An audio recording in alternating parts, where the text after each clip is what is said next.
그 암흑의 범위는 심히 넓었다. 동쪽으로는 펠머드까지 미치고 서쪽으로는 코네티컷주의 가장 먼 지역과 엘바니시까지 미쳤다. 남쪽으로는 해안을 따른 모든 지방과 북쪽으로는 미국 지역의 최북단까지 미쳤다. 낮 동안의 짙은 암흑은 줄곧 계속되었다. 그리고 저녁 때의 한두 시간쯤 하늘이 얼마쯤 밝아져서 태양이 나타났다. 그러나 태양은 여전히 검고 빽빽한 안개에 가리워 희미하였다. 해가 진 후에 구름은 다시 덮여서 순식간에 암흑이 심하여졌다. 그날 밤의 어두움은 낮 동안의 어두움보다 더욱 심하였으며 이상하고 무서운 흑암이었다. 거의 만월이었지만 등불의 도움이 없이는 아무런 물체도 분간할 수가 없었다. 그 등불도 이웃집에서나 조금 거리가 떨어져 있는 곳에서 보면 애굽에 나타났던 암흑처럼 광선이 꿰뚫을 수 없는 암흑을 통하여 보는 것 같았다. 당시의 한 목격자는 다음과 같이 말하였다. 나는 그때 우주의 발광체가 모두 뚫고 나올 수 없는 암흑에 쌓였거나 없어져 버렸을 것이라고 생각할 수밖에 없었다. 그렇지 않고서야 그처럼 암흑이 심할 수는 없었다. 그날 밤 9시에 달은 완전히 떠올랐으나 이 죽음의 그늘과 같은 어두움을 전혀 제거해버릴 수 없었다. 밤중이 되자 암흑은 사라지고 달을 처음으로 보게 되었는데 그것은 마치 핏빛과 같았다. 1780년 5월 19일은 역사상 암흑일로 알려져 있다. 모세시대 이후로 그처럼 극심하고 광범위하고 장시간에 걸쳐 있었던 암흑은 볼 수 없었다.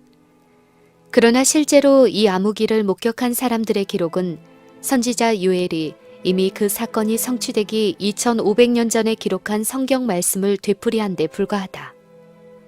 여호와의 크고 두려운 날이 이르기 전에 해가 어두워지고 달이 핏빛같이 변하리라. 종교계의 타락, 재림의 징조 세 번째. 그리스도께서는 제자들에게 당신의 재림의 징조에 유의하라고 명령함과 동시에 그들의 왕이 오실 징조를 볼 때에는 기뻐해야 한다고 말씀하셨다. 그분께서는 이런 일이 되기를 시작하거든 일어나 머리를 들라.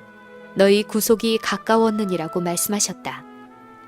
그리스도께서는 당신의 제자들에게 봄에 나무들이 움트는 사실을 지적하시면서 싹이 나면 너희가 보고 여름이 가까운 줄을 자연히 아나니 이와 같이 너희가 이런 일이 나는 것을 보거든 하나님의 나라가 가까운 줄을 알라고 말씀하셨다.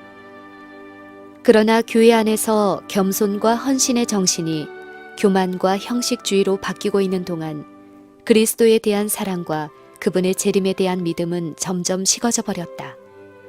소위 하나님의 백성이라고 자부하는 자들이 세속적 욕심과 향락을 구하는 일에 몰두되어 구주의 재림의 징조들에 대한 교훈에는 소경이 되어버렸다.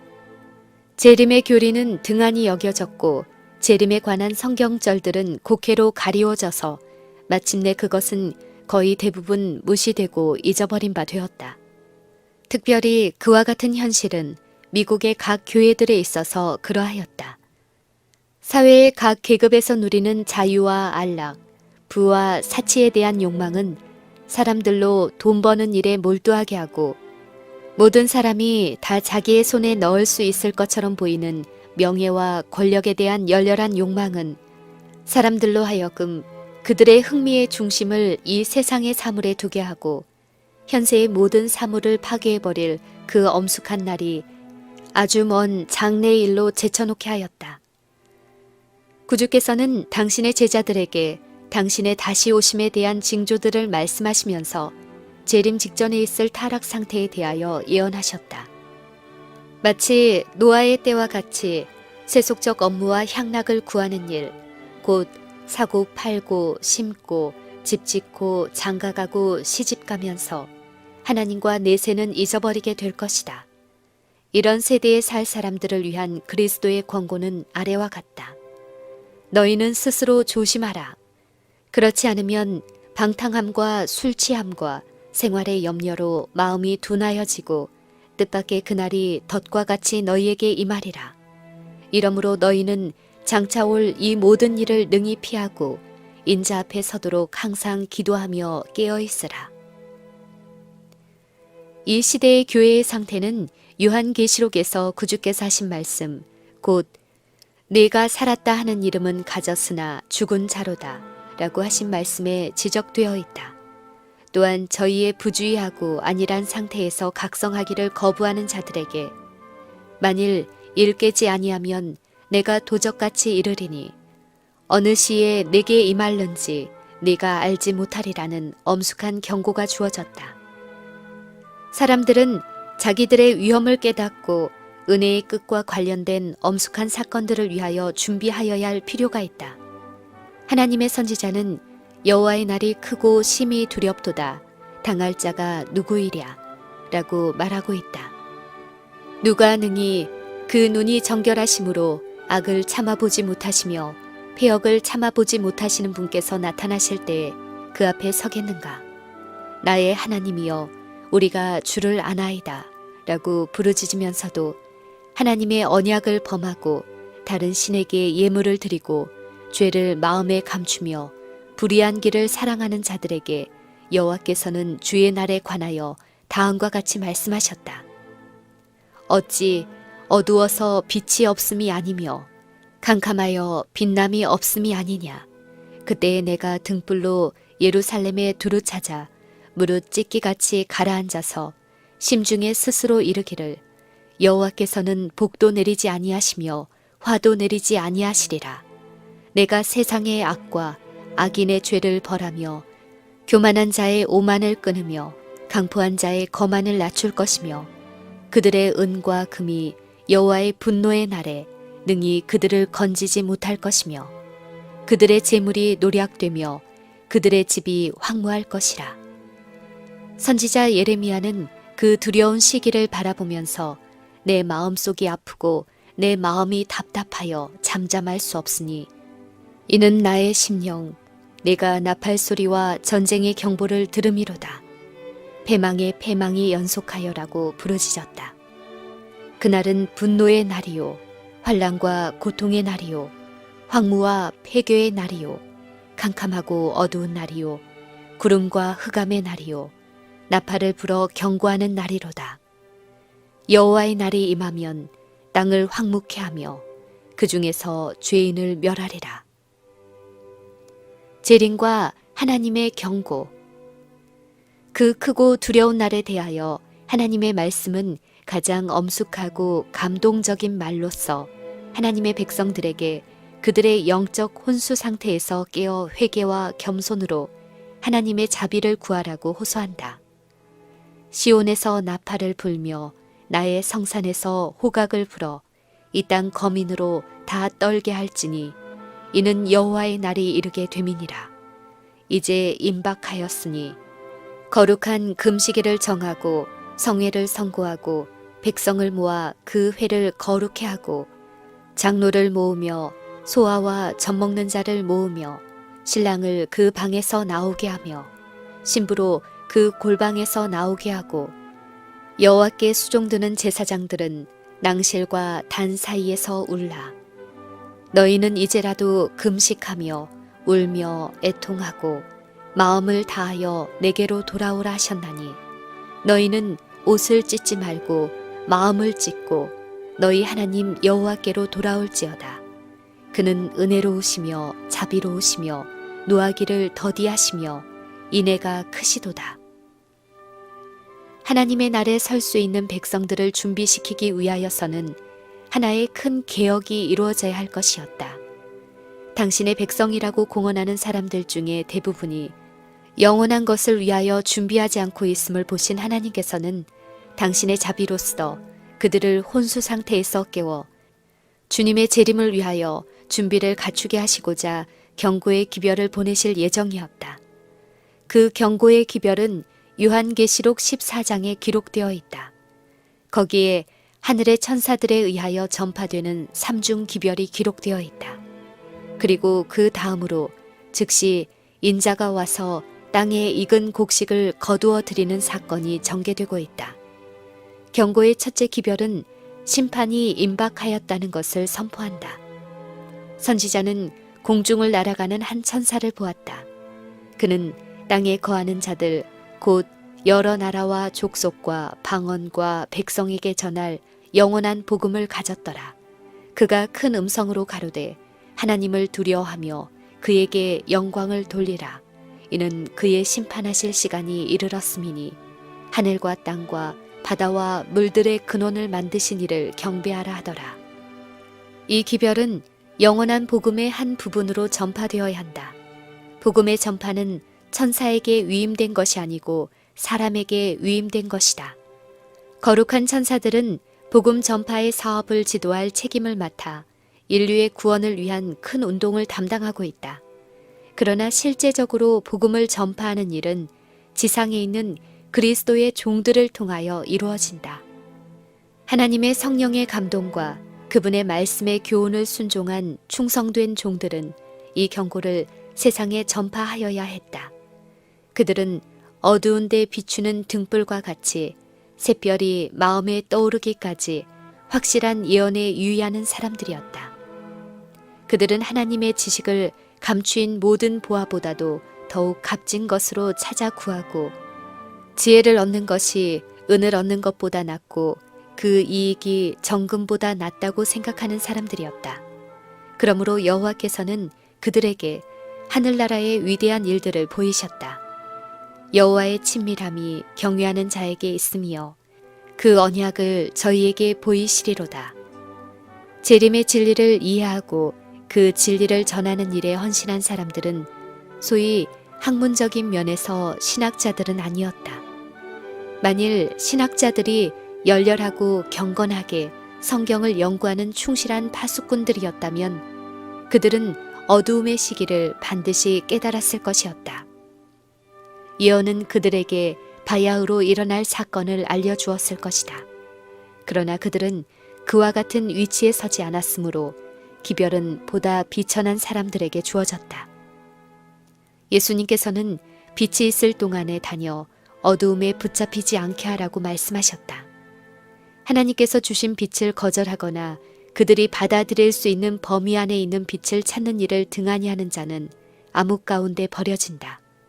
그러나 구주께서는 나를 따르는 자는 어두움에 다니지 아니하고 생명의 빛을 얻으리라고 말씀하신다.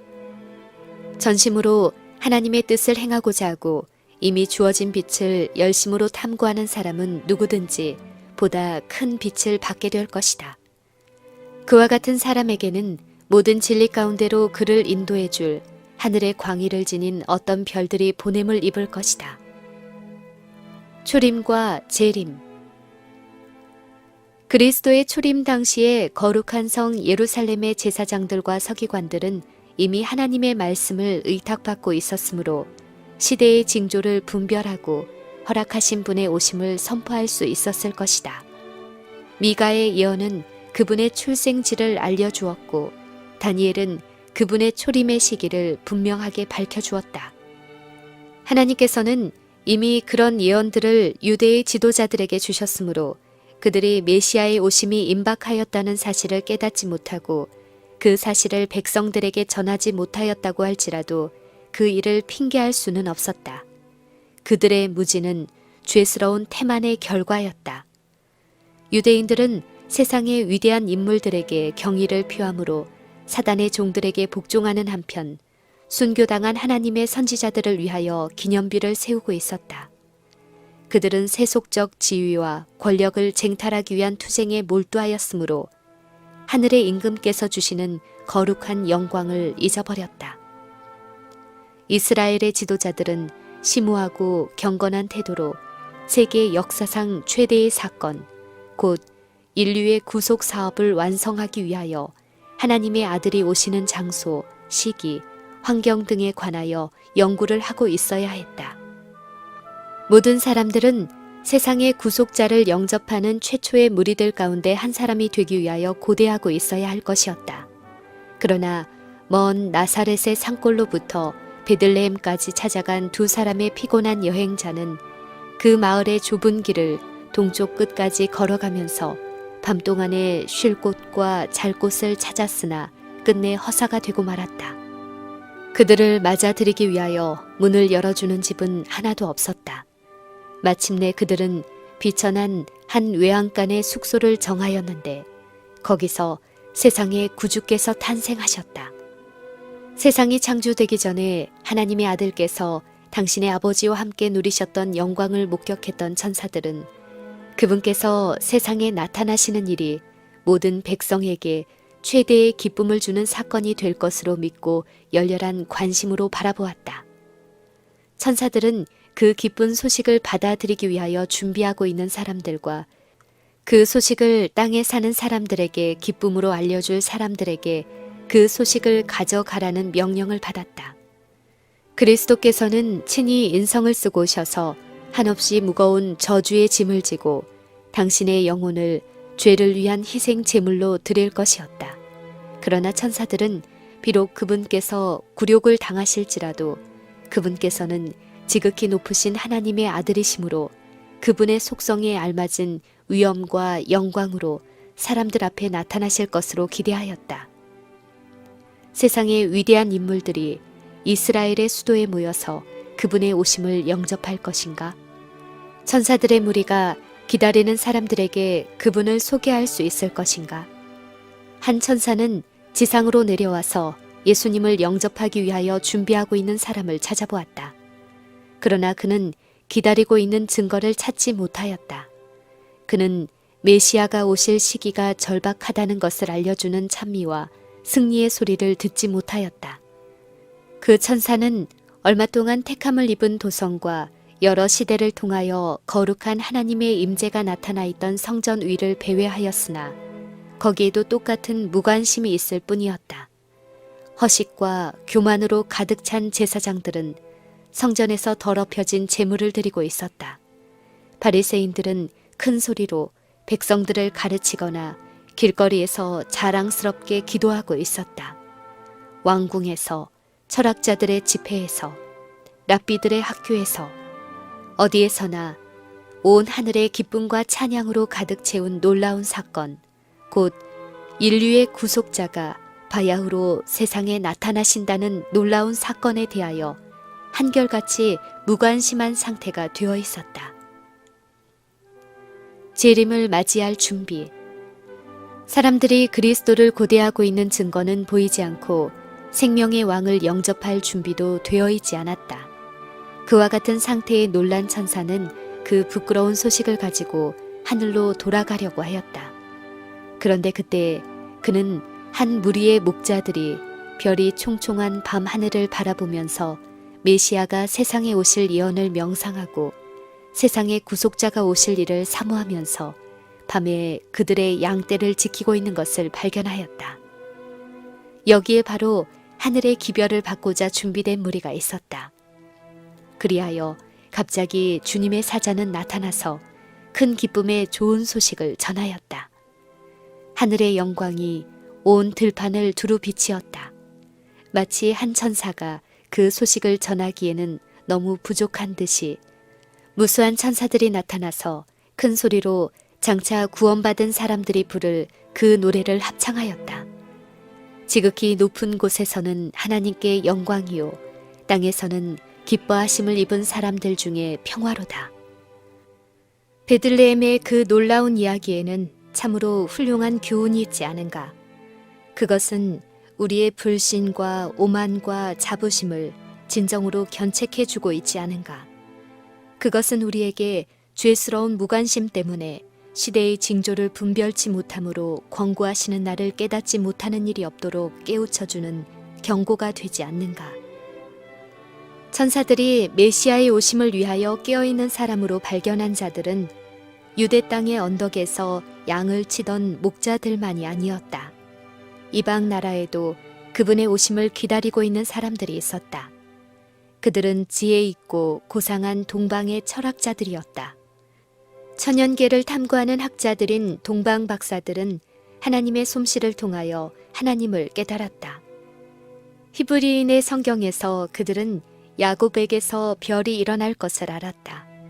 그들은 이스라엘의 위로가 될 뿐만 아니라 이방을 비추는 빛이 되고 땅끝까지 구원하실 분이 오실 것을 열렬히 사모하고 있었다. 그들은 빛을 찾는 사람들이었으므로 하나님의 보좌에서 나오는 빛이 그들의 앞길을 비추어 주었다. 진리의 옹호자요 해석자로 임명된 예루살렘의 제사장들과 랍비들이 어두움에 묻혀 있는 동안 하늘에서 보낸 그 별은 그 이방 사람들을 새로 태어난 왕에게로 인도하였다. 그리스도께서는 구원에 이르게 하기 위하여 죄와 상관없이 자기를 바라는 자에게 두 번째 나타나실 것이다. 구주의 탄생에 대한 소식과 같이 그분의 재림에 대한 기별은 일반 백성들의 종교적 지도자들에게 위탁되지 않았다. 그들은 하나님과의 연결을 지속하지 못하고 하늘로부터 온 빛을 거절하였다. 그러므로 그들은 사도 바울이 형제들아 너희는 어두움에 있지 아니하매 그날이 도적같이 너희에게 임하지 못하리니 너희는 다 빛의 아들이요 낮의 아들이라 우리가 밤이나 어두움에 속하지 아니하나니 라고 말한 무리들에 속하지 아니하였다. 시온성 위에 있는 파수꾼들은 맨 먼저 구주의 초림에 대한 소식을 듣고 그분께서 가까이 오신다는 소식을 전하는 일에 그들의 음성을 높일 백성들에게 그 일을 위하여 준비하라고 제일 먼저 경고했어야 할 것이었다. 그러나 백성들이 죄악 가운데서 졸고 있는 동안 그들은 평화와 안락을 꿈꾸면서 안일한 가운데 묻혀 있었다. 예수님께서는 당신의 교회가 마치 열매 없는 무화과 나무처럼 잎은 매우 무성하지만 귀중한 열매는 없는 것을 아셨다. 하나님께서 기꺼이 받으실 수 있는 예배의 필수적인 참된 겸비와 인내와 신앙의 정신은 결핍되어 있으면서도 종교적 형식은 자랑스럽게 준수하는 일이 거기에 있었다. 성령의 은혜 대신에 교만, 형식, 허영, 이기심, 압제들이 나타나고 있었다. 타락한 교회는 시대의 징조에 대하여 눈을 감았다. 하나님께서는 그들을 버리거나 당신의 성실하심을 그치지 않으셨다. 그러나 그들은 하나님을 떠나갔고 그분의 사랑에서 자신들을 분리시켰다. 그들이 조건들을 이행하는 일을 거절하였으므로 하나님의 약속이 그들에게 성취되지 못하였다. 그와 같은 일은 하나님께서 주신 빛과 특권을 깨닫고 이용하는 일을 등한히 한 분명한 결과이다. 교회가 하나님의 분명한 섭리를 좇지 않고 모든 빛을 받아들이지 아니하고 제시된 모든 의무를 이행하지 않는 한 종교는 다분히 형식화되어 버리고 생명력이 넘치는 경건의 정신은 사라져 버릴 것이다. 이 사실은 교회의 역사를 통해서 여러 번 반복하여 나타났다. 하나님께서는 당신의 백성들에게 주신 축복과 특권에 부합되는 믿음과 순종을 나타내도록 요구하신다. 순종은 희생을 요구하며 십자가가 수반된다. 그러므로 그리스도인이라고 공언하는 많은 사람들이 하늘로부터 오는 빛을 거절하게 되고 옛날의 유대인들처럼 그들에게 다가오는 권고의 때를 깨닫지 못하게 된다. 그들의 교만과 불신 때문에 하나님께서는 그들을 지나쳐 버리시고 베들레헴의 목자들과 동방 박사들처럼 그들이 이미 받은 모든 빛에 성실한 사람들에게 당신의 진리를 계시해 주셨다.